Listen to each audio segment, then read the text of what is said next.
Meu nome é Sônia. Tenho 67 anos. E esta carta que seguro em minhas mãos, esta carta fez com que eu repensasse tudo o que sabia sobre a vida, a morte e a fé em Deus.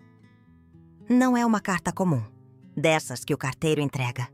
É uma mensagem do impossível.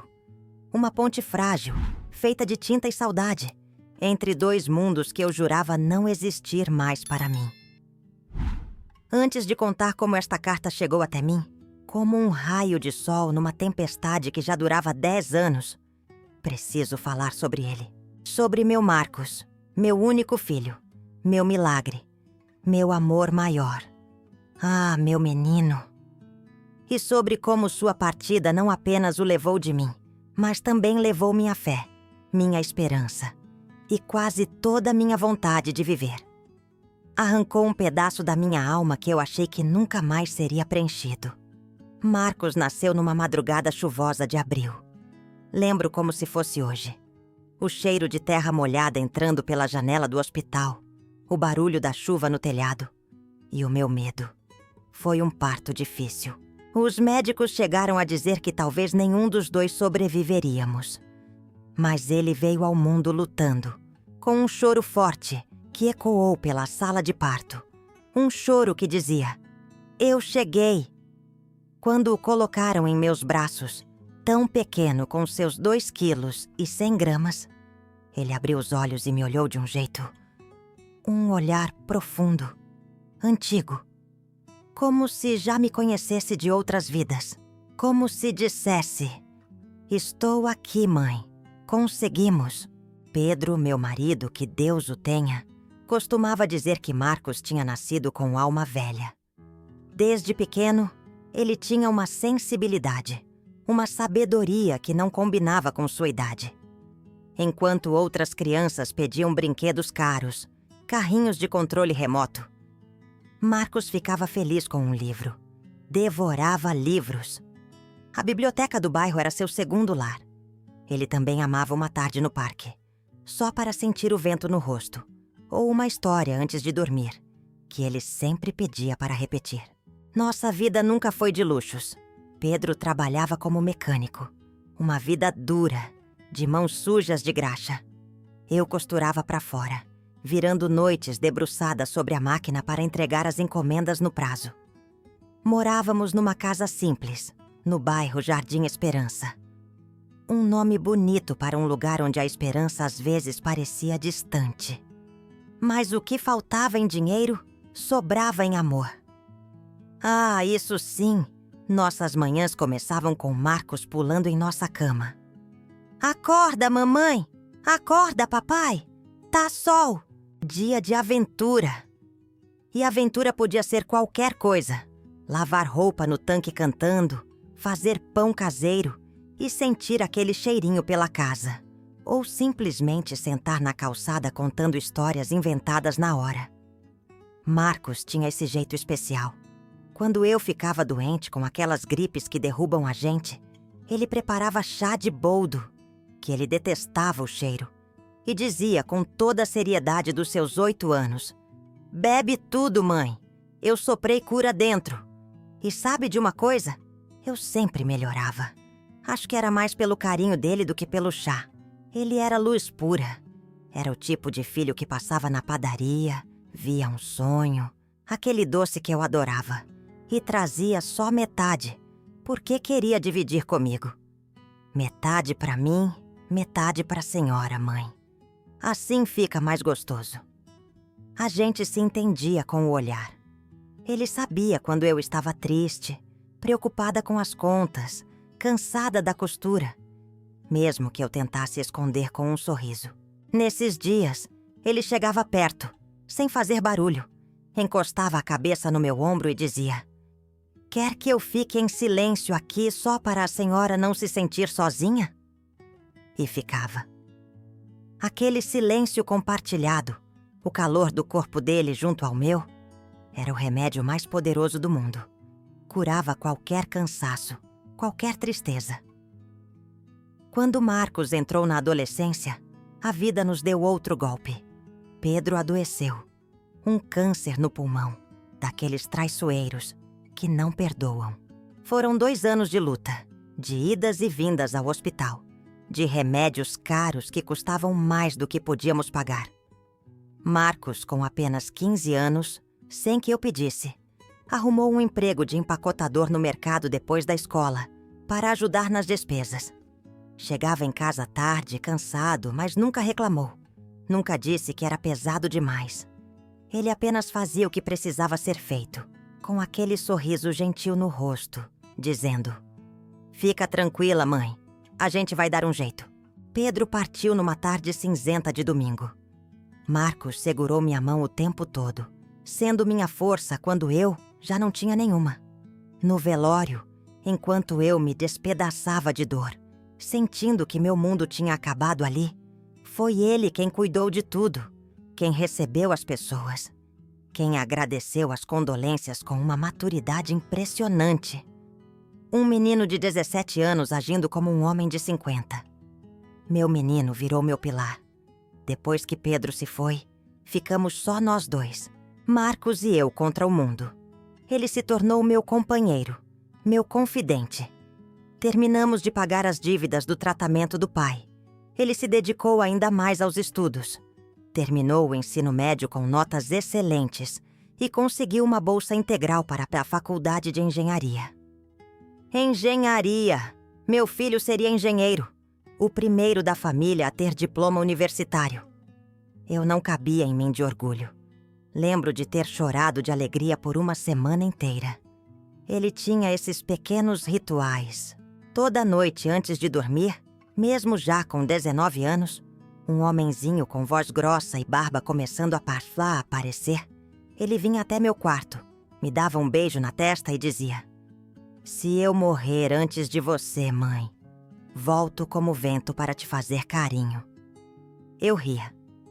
Achava uma bobagem, coisa de menino romântico. "Deixa de ser bobo, Marcos. Você vai viver muito ainda." Eu respondia. Como poderia imaginar que ele cumpriria essa promessa tão cedo? Como poderia saber que aquele carinho do vento seria a única coisa que me restaria dele? No dia em que tudo aconteceu, Marcos acordou sorrindo. Era um sábado comum, ensolarado. Ele tinha passado a noite estudando para uma prova, mas acordou animado. Disse que ia à padaria comprar pão fresquinho para o café, aquele pão francês que a gente gostava de comer com manteiga derretida. Saiu de camiseta branca, uma que eu tinha acabado de passar, chinelo de dedo e o cabelo bagunçado que ele sempre esquecia de arrumar. "Volto voando, mãe!" gritou da porta, com aquele sorriso que iluminava tudo. Foram as últimas palavras que ouvi dele, o último sorriso que vi. O tempo parou às 8h23 da manhã. A campainha tocou. Não era o toque rápido e alegre do Marcos. Era um toque longo, hesitante. Um som que, até hoje, me arrepia. Quando abri a porta e vi 2 policiais, meu coração gelou. Meu corpo inteiro gelou. Um deles segurava o chapéu contra o peito. O outro não conseguia me encarar. "A senhora é Sônia Oliveira, mãe do Marcos Oliveira?" perguntou um deles, a voz baixa, quase um sussurro. Eu só balancei a cabeça, incapaz de falar.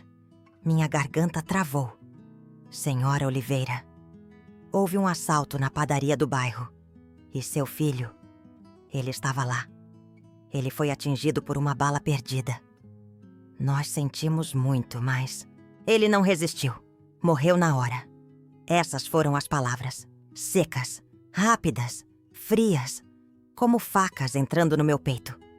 Mas o que eu ouvi foi: "O seu mundo acabou, sua luz se apagou, e agora você precisa continuar sozinha na escuridão." Minhas pernas falharam.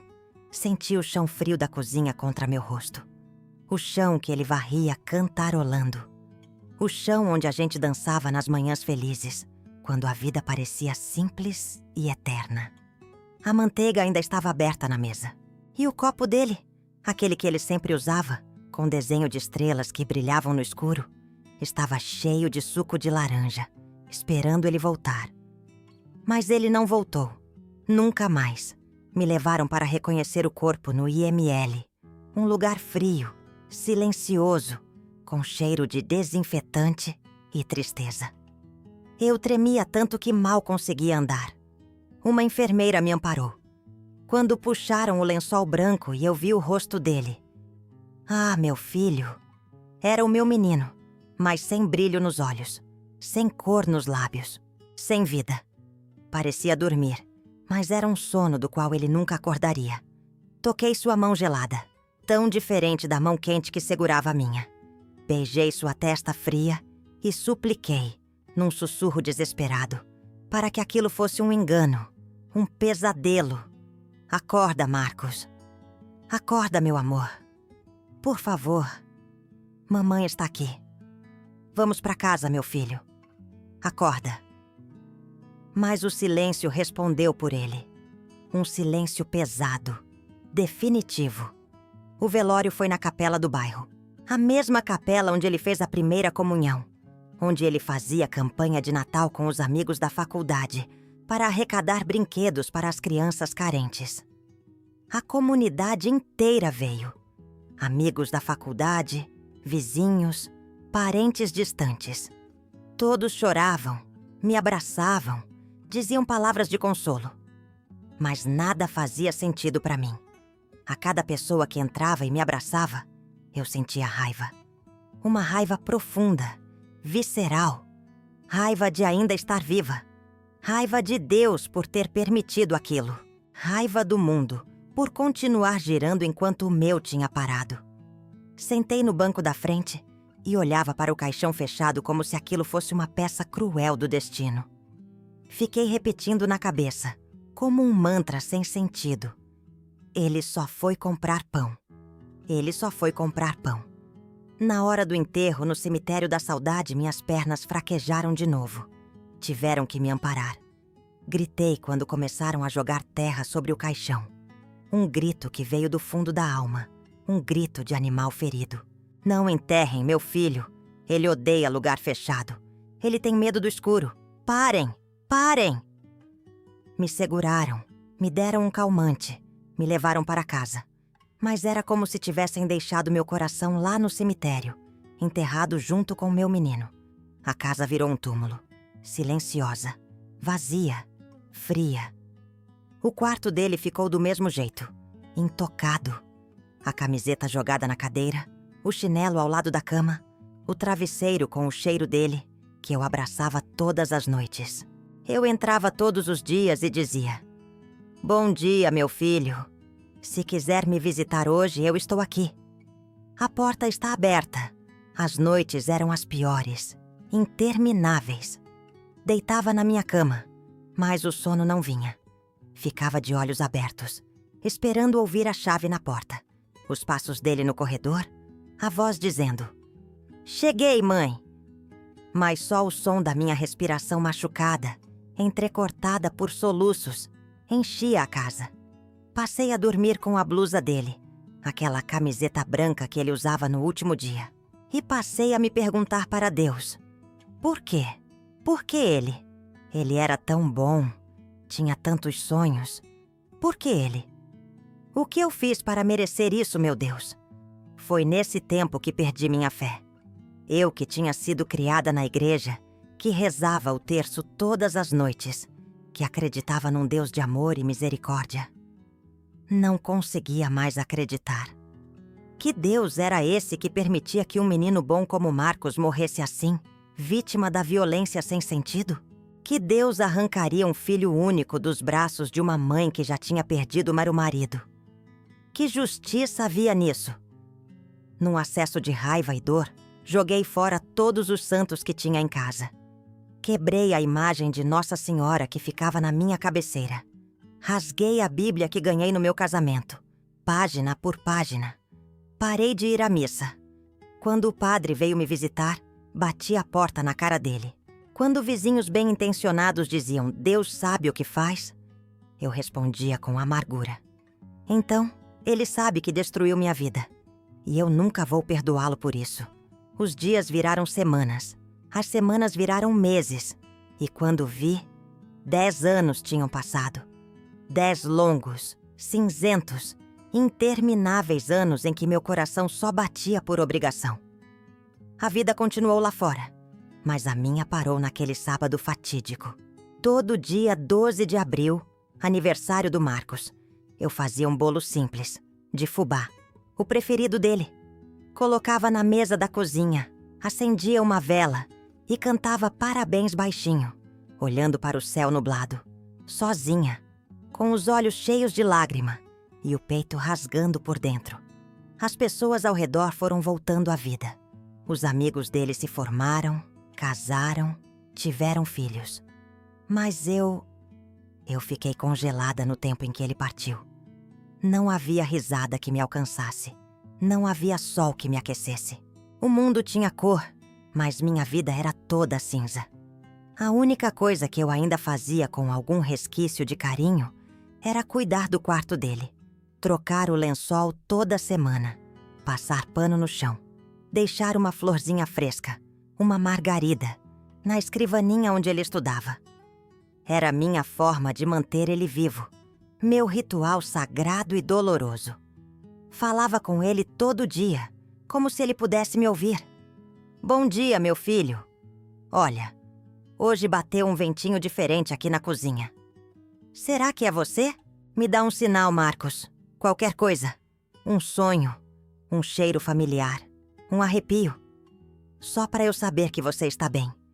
Mas o céu continuava em silêncio, surdo às minhas preces, indiferente à minha dor. Até que, numa tarde comum de quarta-feira, 10 anos depois da partida do Marcos, uma mulher bateu no meu portão. Era a vizinha Marlene, uma senhora espírita muito bondosa, que sempre me cumprimentava com um sorriso triste. Ela segurava um papel dobrado na mão e tinha o rosto sério, mas compassivo. Sônia, me desculpe incomodar. Eu não ia falar nada, mas senti no coração que precisava vir aqui. Olhei para ela cansada, desconfiada. Já tinha ouvido todo tipo de consolo, de promessa vazia, de explicação religiosa nesses 10 anos. Nada mais me tocava. Meu coração estava fechado, endurecido pela dor. Ela continuou, a voz suave. Vai ter uma reunião hoje à noite no centro espírita aqui do bairro. É um trabalho sério, sabe? Vai ter psicografia. Você já ouviu falar? É quando os espíritos escrevem cartas através de um médium. Fiquei muda. Espírito? Carta? Médium? Eu nunca acreditei nisso. Sempre achei que era coisa de gente desesperada, que se agarrava a qualquer coisa. Eu era católica, ou pelo menos tinha sido, criada com Bíblia na cabeceira e terço na mão. Mas tinha algo no olhar dela, uma firmeza, uma compaixão genuína. E uma parte de mim, aquela parte minúscula, quase morta, que ainda queria acreditar que o Marcos não estava tão longe, que o amor podia sim atravessar a morte. Essa parte aceitou. O que eu tinha a perder? Naquela noite, vesti minha blusa preta de luto, a mesma do velório, que eu usava quase todos os dias. Fui até o centro espírita, um lugar simples, com cadeiras de plástico e cheiro de incenso. Sentei no último banco, encolhida, cheia de dúvida, medo e uma centelha quase apagada de esperança. Observei as pessoas ao redor, muitas com olhares tão tristes quanto o meu. O médium era um homem simples, de meia idade, com óculos na ponta do nariz e voz mansa. Falava sobre saudade, sobre a continuidade da vida, sobre presença espiritual, sobre reencontro. Palavras bonitas, mas que não me convinham. Até que ele parou de falar. Fechou os olhos. Respirou fundo. Um silêncio tomou conta da sala. Tem aqui uma mãe. Ele começou, a voz embargada. O filho dela se chama Marcos. Ele morreu jovem de forma trágica. Mas está aqui, agora, ao lado dela. Meu corpo congelou. Meu coração disparou. Como ele sabia o nome? Seria coincidência? Ele me mostra a imagem de uma máquina de costura antiga. Cheiro de café passado na hora. Uma mulher que chora sozinha em um quarto arrumado, abraçada a uma camiseta branca. Senti minhas mãos suarem frio. Meus olhos encheram de água. Não podia ser coincidência. Eram detalhes da minha vida, da minha dor secreta. Era o meu filho. Era o meu Marcos. Esse menino diz que ama a mãe incondicionalmente, que sempre esteve com ela mesmo que ela não percebesse. E ele escreveu uma carta. O médium pegou papel e caneta e começou a escrever rapidamente, com as mãos trêmulas, os olhos fechados, como se alguém ditasse as palavras em seu ouvido, como se a caneta tivesse vida própria. A sala inteira prendeu a respiração. O único som era o da caneta deslizando no papel. O céu estava finalmente me respondendo. O médium terminou de escrever. Dobrou o papel com cuidado, como se segurasse algo sagrado. Abriu os olhos marejados, procurou por mim na pequena multidão e disse baixinho, a voz embargada: Dona Sônia, essa carta é sua. É do seu Marcos. Minhas mãos tremiam tanto que quase não consegui pegar o papel. A carta parecia quente, pulsava, como se o amor do meu filho estivesse ali dentro, vivo, esperando 10 anos para me tocar de novo. Voltei para o meu lugar, sentei com calma, respirei fundo, abri o papel com cuidado e ali, naquelas letras trêmulas, mas inconfundíveis, estava o meu menino. A primeira linha me desarmou completamente. Mamãe, sou eu, o seu Marcos, o seu menino de todos os dias, aquele que dividia o sonho com a senhora. Eu estou bem, mãe, muito bem. Do lado de cá, a dor não me alcança mais. Aquele medo do escuro que eu tinha não existe aqui. É tudo luz. Mas a sua dor, mãe, a sua dor ainda me dói. Por isso, o céu me deixou escrever, para tentar aliviar um pouquinho esse peso no seu coração. Mãe, eu vi tudo. Cada noite que a senhora passou deitada no meu travesseiro, sentindo meu cheiro. Cada aniversário em que a senhora cantou parabéns sozinha, olhando para o céu, com o bolo de fubá na mesa. Eu vi a florzinha, a margarida, que a senhora deixava na minha mesa toda semana. Eu vi quando a senhora implorou por um sinal, ajoelhada no chão do meu quarto. E mãe, eu tentei, juro que tentei.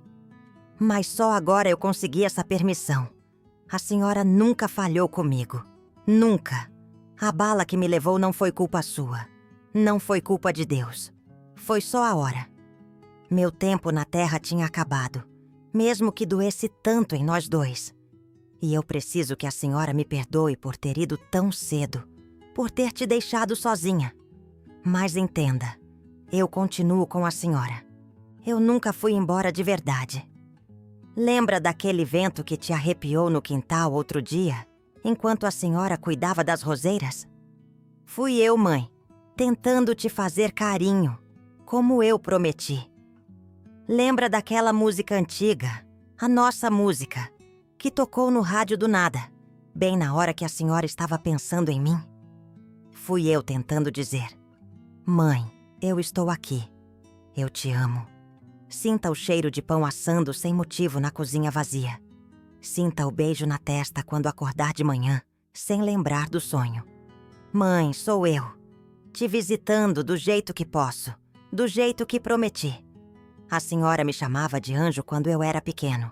E hoje, eu sou um anjo que cuida da senhora daqui de cima. Mas agora, mãe, eu preciso que a senhora viva. Por mim, por nós dois. Chega de viver no escuro. Chega de brigar com Deus. Ele não teve culpa. Costure sonhos de novo, mãe. Aqueles vestidos lindos que a senhora fazia. Faça seu café cantando aquela música antiga que o pai gostava.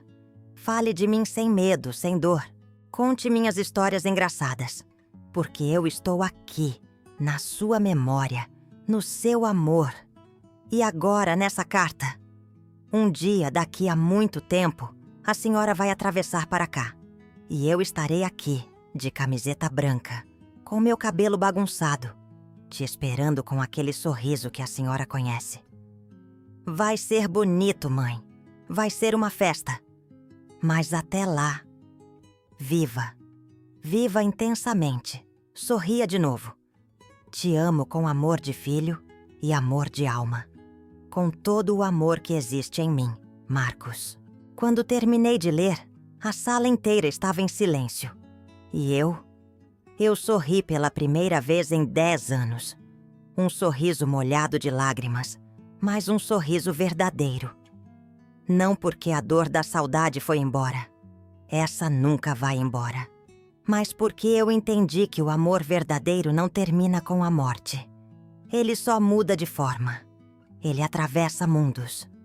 Mas o que mais me impressionou, o que tirou qualquer sombra de dúvida do meu coração, o que me fez ter certeza absoluta que era mesmo meu filho, foi a letra. Aquela letra inclinada para a direita com as pontas dos A sempre abertas, o jeito único como ele fazia o M do nome dele, meio arredondado. Era idêntica. Idêntica à letra do meu Marcos. Uma letra que só eu conhecia tão bem, de tantos bilhetinhos que ele me deixava pela casa, escondidos dentro dos livros, debaixo do prato na mesa. Naquela noite, saí do centro espírita flutuando, com a carta colada no peito. O céu tinha falado, meu filho tinha falado, e eu voltei a viver. Nos dias, semanas e meses que seguiram a carta do Marcos, algo fundamental mudou em mim. Não era ausência de dor, porque a saudade ainda apertava o peito todo dia. Era presença de paz. Uma serenidade que eu não sentia há uma década. Como se o quarto dele agora tivesse luz, mesmo no escuro. Como se a minha alma soubesse, enfim, que ele não tinha partido para sempre. Só mudado de lugar, para um lugar onde a dor não o alcançava mais. Guardei a carta com todo cuidado, dentro da Bíblia que eu tinha rasgado e depois colado com fita adesiva, entre as páginas do Salmo 23, aquele que diz: "O Senhor é meu pastor, nada me faltará." Lia e relia todos os dias. Chorava e sorria ao mesmo tempo. Cada palavra me abraçava como se fosse o próprio Marcos voltando do colégio, me contando seu dia, me dando aquele abraço apertado. A vizinhança ficou sabendo. A notícia se espalhou. As mães que também tinham perdido seus filhos começaram a bater no meu portão. Vinham com os olhos vermelhos, o coração pesado. Algumas em silêncio, só precisando de um ombro amigo. Outras aos prantos, desabafando suas dores. Eu escutava. Servia chá de camomila. Oferecia meu colo, meu ouvido, minha compreensão. E quando sentia que o momento era certo, eu mostrava a carta. Lia em voz alta as palavras de consolo do meu Marcos. Não foram poucas as vezes que uma mãe me disse com a voz embargada: "Dona Sônia, essa carta não foi só para a senhora. Foi para mim também. A senhora me deu força para continuar." Foi aí que eu entendi. Minha dor tinha virado missão. Meu luto, que antes era um poço escuro de solidão, agora era abrigo para quem também perdeu. Fui chamada para falar num grupo de apoio a mães enlutadas. Fui com medo, mas fui. Falei com o coração na mão e a voz embargada. Contei minha história, li a carta do meu filho. No fim, uma mulher jovem, que tinha perdido o filho bebê há pouco tempo, me abraçou chorando e disse: "Depois de ouvir a senhora, eu vou escrever uma carta para o meu filho também. Mesmo que ele não responda como o seu, eu vou falar com ele. Vou dizer o quanto o amo." E ali naquele abraço percebi. Marcos tinha me devolvido a vida. E agora, através da minha dor transformada, eu devolveria esperança ao mundo. Era como se meu filho continuasse sua obra de luz através de mim. No dia em que ele faria 27 anos, preparei a casa como se ele fosse chegar para almoçar. Fiz a lasanha que ele adorava. Café passado na hora, pão na chapa, toalha limpa na mesa. Coloquei aquela camiseta branca que ele amava. A mesma que eu guardei durante anos. A mesma que ele usava na carta, dobrada sobre a cadeira dele. E peguei papel e caneta. Era a minha vez de escrever. Meu filho amado, sua carta me curou. Me resgatou do fundo do poço.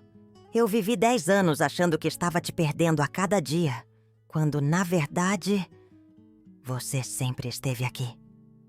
Mais perto do que eu imaginava. Obrigada por cada lembrança, cada cheiro, cada sussurro no vento. Obrigada por não ter desistido de mim, mesmo quando eu desisti de tudo. Hoje, eu cuido do seu jardim com amor. As roseiras estão lindas. Falo com você em voz alta. Conto as novidades do bairro. E já não me escondo para chorar. Porque sei que minhas lágrimas agora são colhidas por você, transformadas em força. Se um dia, quando minha hora chegar, o tempo me levar até aí, quero que saiba. Vou atravessar sorrindo, sem medo, porque sei que você vai estar me esperando, de camiseta branca e cabelo bagunçado, com aquele sorriso lindo. Vai ser uma festa, meu filho, mas até lá, eu vivo. Vivo por nós dois, com a saudade como companheira, mas com a esperança como guia. Com amor eterno, que nem a morte apaga. Sônia, sua mãe. Dobrei a carta. Amarrei com fita azul, a cor do céu. A cor que ele dizia combinar com meus olhos. Fui até o quintal e enterrei a carta debaixo da roseira que ele mesmo plantou com as suas mãozinhas de criança, tantos anos atrás. Ali, fiz uma oração. Não para pedir, mas para agradecer. Por ter sido mãe do Marcos. Por ainda ser, por ter amado tanto e por saber agora, com toda a certeza do meu coração, que o amor nunca termina. E quanto à minha fé? Ela voltou, diferente, mais madura, mais profunda. Não é mais a fé cega da igreja, das regras e dos dogmas. É uma fé que sinto no coração, que atravessa paredes, que conecta mundos, que me faz sentir Deus não nas imagens de gesso, mas no vento que toca meu rosto, no pássaro que canta na janela, no sol que nasce todo dia, me lembrando que sempre há recomeço, mesmo depois da maior das dores. Hoje, quando me perguntam se acredito em Deus, eu respondo: acredito no amor que continua depois que o corpo parte. Acredito na força que nos levanta quando achamos que não podemos mais. E se isso não é Deus, não sei o que mais poderia ser. Mãe, você que está ouvindo minha história agora, com o coração apertado de saudade, preste muita atenção. Você que teve o ventre preenchido de vida e hoje carrega o silêncio nos braços.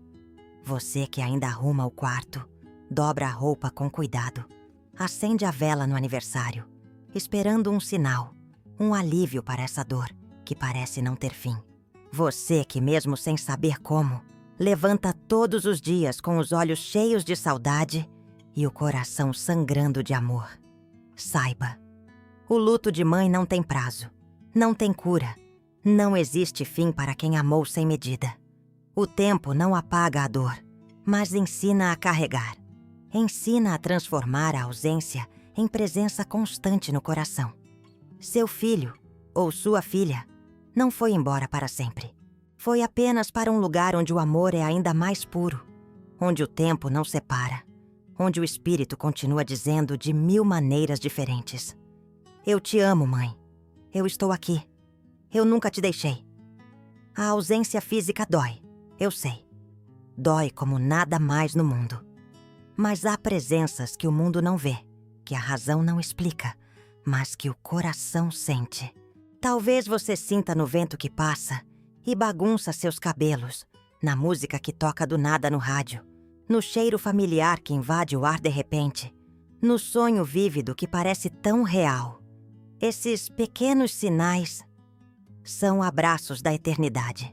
São eles dizendo: estamos juntos. Você tem o direito de chorar. Tem o direito de sentir raiva, medo, solidão. Permita-se sentir tudo isso. Mas também tem o direito de sorrir de novo. de se permitir viver, de lembrar com carinho e gratidão, de amar com liberdade, sem culpa. Porque o amor de mãe não morre. Ele se transforma, ele transcende e se torna ponte entre dois mundos. Você não está sozinha nesta jornada. Outras mães também caminham com os pés feridos pela saudade, mas com o peito cheio de fé e amor. E se hoje sua alma sente que não tem forças, que a dor é insuportável, repita baixinho para si mesma: eu ainda sou mãe e sempre serei, porque o amor que eu plantei floresce até no céu. Se essa história tocou o seu coração, se você também carrega uma saudade que não cabe no peito, deixe um comentário e diga: eu ainda sinto você aqui. Talvez essa seja a sua forma de enviar uma carta para o céu hoje. Talvez essa seja a resposta que sua alma precisava ouvir. Se você acredita que o amor ultrapassa a morte, que os laços são eternos, inscreva-se no canal. Aqui cada história é um abraço na alma. Cada lembrança é uma prece silenciosa. Cada comentário é um sussurro de amor que a gente manda para o céu. E me conta, se você pudesse escrever uma carta para quem já partiu, o que você diria? Qual a mensagem mais importante que você gostaria de enviar? Eu vou estar aqui, lendo cada palavra, com o coração aberto, como se cada comentário fosse também uma conversa com o meu Marcos. Muito obrigada por estar aqui comigo. Que a sua história também encontre um caminho de luz e conforto. Até a próxima!